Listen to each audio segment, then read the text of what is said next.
विद्यार्थियों,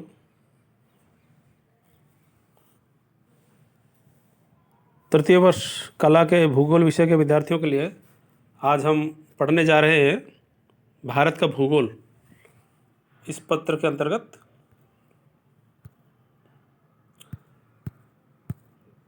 खाद्य फसलों में गेहूं के बारे में आज पढ़ाई करेंगे।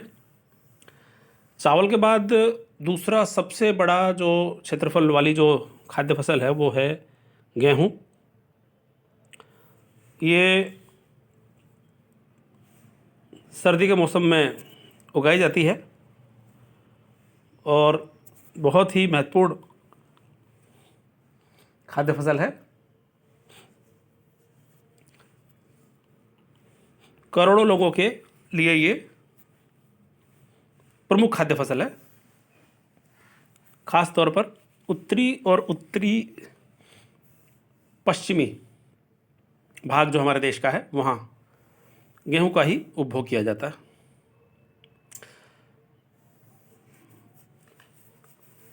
हाल ही में तो बहुत ज़्यादा तरक्की की गई है इस फसल की खेती के बारे में। नई नई उपलब्धियां हासिल की गई हैं। नए नए तरीक़ों से ये फसल उत्पादकता को भी बढ़ाया गया है।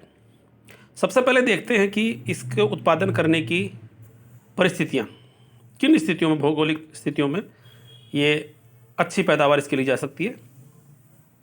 वैसे तो बहुत बड़ा दायरा इस फसल का है और बहुत सारी विविधता लिए हुए जो भौगोलिक पर्यावरण में ये उगाई जाती है। हमारे देश की अगर बात है तो उत्तरी मैदान जिसको हम कहते हैं वहाँ रबी के मौसम में ये उगाई जाती है। तापमान इसको 10 से लेकर के 15 डिग्री सेल्सियस तक चाहिए। वर्षा 5 से लेकर के 15 सेंटीमीटर तक की और थोड़ा सा गर्म और थोड़ा आर्द्र प्रकार की जो जलवायु है जो दक्षिण में है, हमारे यहाँ पूर्व के क्षेत्रों में है, वो इसके लिए अच्छी नहीं है। गेहूँ वहाँ पर पैदा नहीं हो सकता अच्छी तरीके से। इसी तरीके से पाला गिरना, जब इसमें जब ये बड़ी हो रही हो फसल, इसी तरीके से इस तरह के जो तूफ़ान आ जाते हैं, कई बार ठंडी हवाएं तेज़ी से चलती हैं, वो फसल के पकने के समय अगर आ जाएं तो बहुत ज़्यादा अच्छा नहीं है, फसल के लिए नुकसान पहुंचाता है। हल्की बरसात अगर हो जाए, बादल घिर जाएं जब फसल पकने के समय में, तो इसकी उत्पादकता एकदम से बढ़ जाती है। विद्यार्थियों, आपको अच्छे तरीके से इस चीज़ का आभास होगा कि दिसंबर जनवरी के मौसम के महीनों में जब बरसात हो जाती है कम या ज़्यादा और खेतों में गेहूं की फसल लगी हुई है तो उसको बहुत ज़्यादा फ़ायदा होता है इस फसल का। हमारे यहाँ पर मावठ कहते हैं इसको। अचानक तापमान के बढ़ने, जब पक रही हो फसल और लंबे समय तक सूखा पड़े, सिंचाई जहाँ पर हो नहीं रही, उससे इसकी फसल जो है घट जाती है। आधी से ज़्यादा इस खाद्य फसल को उत्तरी मैदान में सिंचाई के माध्यम से हासिल किया जाता है। और अगर देखें प्रायद्वीपीय हिस्सों में, पठारी हिस्सों में जहाँ ये लगाई जाती है, तो वहाँ पर ये बरसात के पानी के भरोसे ही लगाई जाती है। मिट्टी इसमें बहुत अच्छी लोम प्रकार की, जिसको कहते हैं दोमट, क्ले लोम, ये अच्छी मानी जाती है इसके लिए। और अगर रेतीली लोम है तो मिक्स जो फसल लगाएं, मान लीजिए इसमें चना, सरसों, ये राजस्थान में, हमारे राज्य में ये ख़ास तौर से ऐसा किया जाता है क्योंकि इसी प्रकार की मिट्टी यहाँ पर ज़्यादातर मिलती है हमें। सिंचाई के माध्यम से इसको किया जाता है।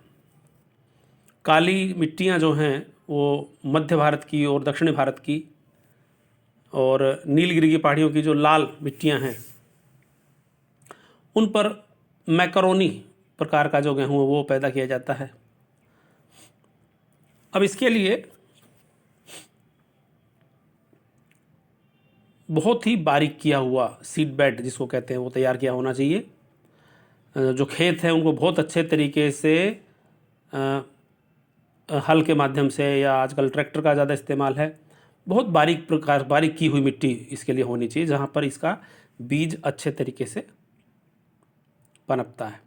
कर्नाटक, महाराष्ट्र में, आंध्र प्रदेश में, मध्य प्रदेश, बंगाल में तो ये सितंबर अक्टूबर में इसको फसल को लगाना शुरू कर दिया जाता है। और बिहार, यूपी, राजस्थान, हरियाणा और पंजाब में अक्टूबर नवंबर का समय है इसके लिए। हिमाचल प्रदेश और जम्मू कश्मीर में नवंबर दिसंबर के महीनों में इसका लगाने का समय आता है, क्योंकि ठंडी जगह हैं, ये ज़्यादा ठंडी जगह हैं। और सिंचाई से इस फसल को प्राप्त करने के लिए 5-6 इसकी सिंचाई होनी इसकी बहुत ज़रूरी है।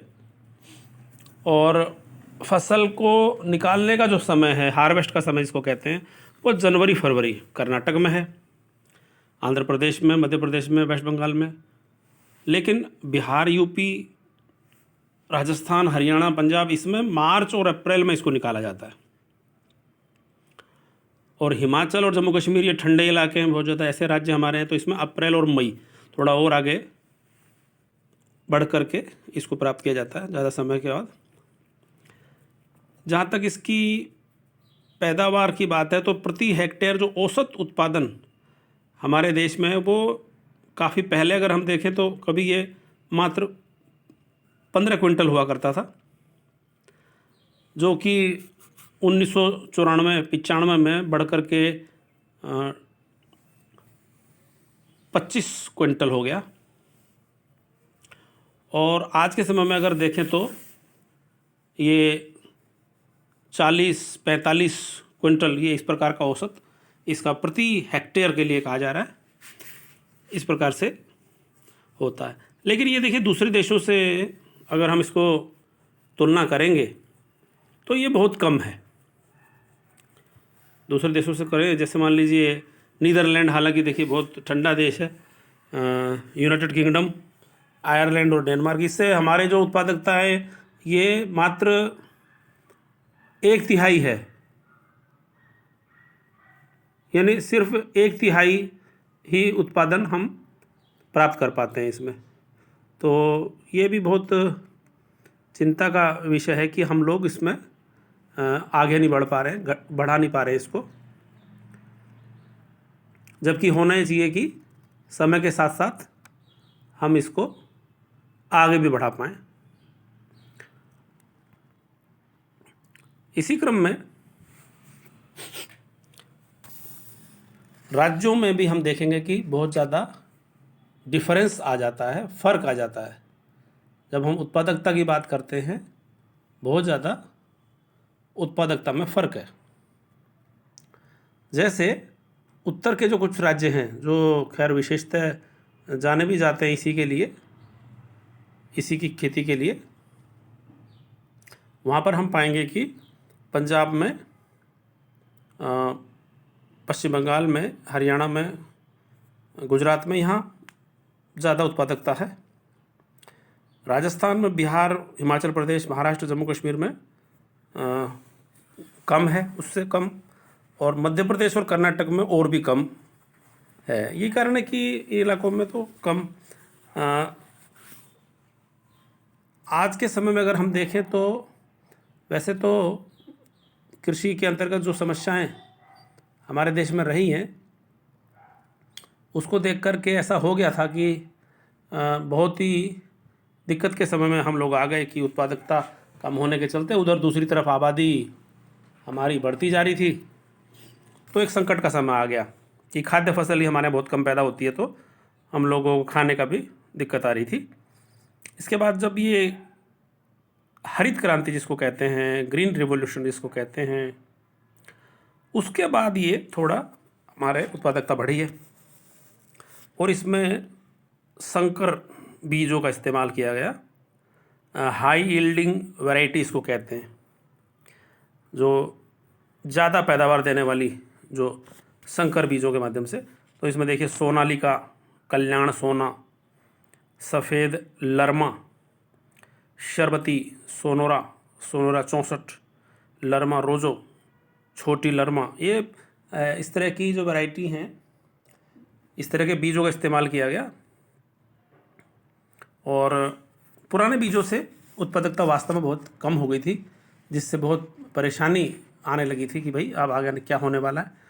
हरित क्रांति के बाद हम लोग ये समझ लीजिए कि अच्छे तरीके से फसलों का हमारा भंडारण बढ़ गया, सबके लिए पर्याप्त मात्रा में हमारे पास भंडार बच गया खाद्य फसलों का। अब जो क्षेत्रफल है और जो इसका उत्पादन है गेहूं के मामले में, तो पहले तो देखते थे हम लोग कि खाद्य फसलों का ये लगभग 25% एरिया ये घेर लेती थी, और अब ये भी 30-35% जो टोटल जो एरिया है उसको ये कवर करती है, और बढ़ता जा रहा है क्योंकि अब उत्पादन भी बढ़ रहा है। अगर निश्चित सिंचाई हमारे पास है, संकर बीज हमारे पास हैं, तो आप फर्टिलाइज़र यानी कि उर्वरकों का इस्तेमाल करें, और सही तकनीक से खेती करने के बाद आप उच्च उत्पादकता प्राप्त कर सकते हैं इस फसल के मामले में भी। कुल खाद्यान्नों के उत्पादन में देखें तो हमारे यहाँ लगभग 30-32% जो है वो गेहूँ इसको कवर करता है। गेहूँ का बहुत महत्व इस मामले में है, और देश के कुल उत्पादन में से सबसे बड़ा जो हिस्सा है वो राज्यों का नाम अगर हम लें तो देखिए यूपी, पंजाब, बिहार, मध्य प्रदेश, हरियाणा, राजस्थान, ये प्रमुख राज्य हैं जहाँ पर गेहूँ का उत्पादन किया जाता है। बाकी जो फसल है वो आती है पश्चिम बंगाल, गुजरात, हिमाचल प्रदेश, महाराष्ट्र, जम्मू कश्मीर और कर्नाटक से। अब अगर राज्यवार थोड़े से हम तस्वीर को प्रस्तुत करें तो यूपी को लेते हैं। सबसे पहले तो यूपी बहुत महत्वपूर्ण इसमें भागीदार है, और 1/3 जो क्षेत्रफल है गेहूं के अंदर वो उसके पास है, और लगभग 30% उत्पादन जो गेहूं का है वो देश को यूपी ही देता है। और दोनों ही पैमानों पर देखें तो ये सबसे ऊंचाई पर है यूपी। इसकी जो फसल है उसका अगर देखें संकेंद्रण है वो उत्तरी पश्चिमी ज़िलों में ज़्यादा, जहाँ पर सर्दी के समय में थोड़ी बरसात हो जाती है, सिंचाई के सुविधाएं काफ़ी अच्छी हैं। गंगा यमुना दोआब का जो एरिया है, रोहिलखंड के मैदान का जो एरिया है, वहाँ बहुत ज़्यादा इसका संकेंद्रण है, और क्योंकि वहाँ पर नहरों के, नदियों के जाल के कारण से बहुत अच्छी सिंचाई हम कर सकते हैं, बहुत अच्छी फसल वहाँ पर ली जाती है। फिर पंजाब आता है दूसरे नंबर पर, तो पंजाब भी बहुत अच्छा परफॉर्मर इस मामले में रहा है गेहूं के मामले में। हरित क्रांति का सबसे ज़्यादा फ़ायदा पंजाब राज्य को हुआ है। पंजाब में सबसे ज़्यादा संकर बीजों का इस्तेमाल किया गया। PV18, कल्याण सोना 227, S308, ये बहुत बड़ा एरिया पंजाब के अंदर कवर करता है। और यहाँ क्योंकि यहाँ पे नहरों का पूरा जाल है, वैसे भी पंजाब को 5 नदियों का राज्य कहा जाता है। यहाँ पर 70-80% जो बोया गया क्षेत्रफल है वो सिंचाई से ही है। इतनी ज़्यादा सिंचाई की सुविधाएं यहाँ पर उपलब्ध हैं। ज़िलों में देखें तो फिरोजपुर ज़िला, लुधियाना, संगरूर, बठिंडा, अमृतसर, पटियाला, ये ऐसे ज़िले हैं जहाँ पर बहुत ज़्यादा गेहूँ की पैदावार की जाती है। और यहाँ बहुत बड़ी तादाद में संकर बीजों का भी इस्तेमाल किया जाता है, क्योंकि निश्चित जो सिंचाई है वो तो इनके पास पहले से मौजूद है। तीसरे नंबर पर आता है हरियाणा। हरियाणा में भी पंजाब के ही रास्ते पर चल करके वहाँ पर भी बहुत ज़्यादा संकर बीजों का इस्तेमाल किया गया, हरित क्रांति की तकनीकों का उपयोग किया गया। यहाँ पर भी 25% से 30% जो एरिया है वो संकर बीजों के अंतर्गत और आगे बढ़ता जा रहा है धीरे धीरे। प्रमुख जो ज़िले हैं इसके करनाल, हिसार, अम्बाला, जींद, रोहतक और गुड़गांव। फिर आता है बिहार। तो बिहार भी 10-12% जो कुल क्षेत्रफल इसके अंदर देता है गेहूं के अंतर्गत। ज़िले अगर देखें तो उत्तरी बिहार के जो ज़िले शाहाबाद, चंपारण, सारण, मुंगेर, दरभंगा, गया, मुजफ्फरपुर, पटना, पूर्णिया, सहरसा, ये लगभग सारी गेहूं की फसल के ज़िले हैं बिहार में। पांचवा राज्य है मध्य प्रदेश। यहाँ भी लगभग 15 से 20% जो कुल जो क्षेत्रफल है वो गेहूं के अंदर आता है। हालांकि यहाँ पर प्रति हेक्टेयर जो पैदावार है वो कम है। नेशनल जो एवरेज हमारी जो राष्ट्रीय औसत है वो उससे भी कुछ कम है। धीरे धीरे यहाँ भी संकर बीजों का इस्तेमाल बढ़ता जा रहा है और यहाँ भी उत्पादकता धीरे धीरे बढ़ेगी। और जो ज़िले इसमें आते हैं सागर, बिलसा, गुना, सीहोर, उज्जैन, रायसेन, इंदौर, भिंड, ग्वालियर, छतरपुर, टीकमगढ़, ये सारे ज़िले मध्य प्रदेश में और पश्चिमी उत्तर प्रदेश के ज़िले हैं। फिर आप अपना राज्य आता है छठे नंबर पर राजस्थान। यहाँ भी 10-12% कम से कम क्षेत्रफल जो है इसके अंतर्गत रहता है। बरसात यहाँ पर कम होती है और सिंचाई की भी सुविधाएं बहुत अच्छी नहीं है, जिसके कारण से कुछ दिक्कतें यहाँ पर आती हैं। लेकिन फिर भी यहाँ पर ये एरिया जो क्षेत्रफल है वो इसके अंतर्गत बढ़ता जा रहा है। और सबसे आगे जो ज़िले हैं इसकी गेहूं की पैदावार लेने में वो गंगानगर है, भरतपुर है, कोटा, अलवर, चित्तौड़गढ़। इस प्रकार से दूसरे ज़िलों में अगर हम देखें तो पश्चिम बंगाल आ जाता है। पश्चिम बंगाल में धीरे धीरे उत्पादन बढ़ रहा है और समय के साथ साथ वे भी गेहूं के क्षेत्रफल को बढ़ा रहे हैं। वहाँ के जो ज़िले हैं प्रमुख वे बीरभूम, बर्धमान, मुर्शिदाबाद, ये शुष्क प्रकार के हैं वहाँ के पश्चिमी ज़िले। गुजरात में देखें तो महसाणा, राजकोट, खेड़ा, बनासकंठा, जूनागढ़। हिमाचल प्रदेश में देखें तो कांगड़ा, मंडी, महासू, ये ज़िले हैं। यहाँ जो ज़्यादा पैदावार वाली जो बीजों का इस्तेमाल है, कल्याण सोना, सोनालिका, RR21, और जो घाटी का जो क्षेत्र है वो वर्धा, गोदावरी, ताप्ती, पूर्णा, भीमा और कृष्णा, ये महाराष्ट्र में।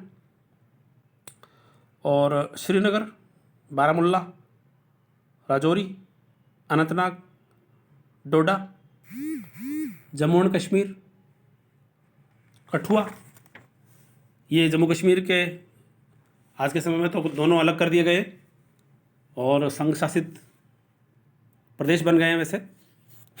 तो इन सब ज़िलों में गेहूं की कृषि होती है। कर्नाटक में देखें तो बेलगाम, बीजापुर और रायचूर, इन ज़िलों में बहुतायत में गेहूं पैदा किया जाता है। व्यापार का अगर हम देखेंगे तो एक समय था जब गेहूं की पैदावार हमारे यहाँ इतनी कम होती थी कि बढ़ती हुई आबादी के लिए पेट भरने की भी समस्या हमारे सामने थी। और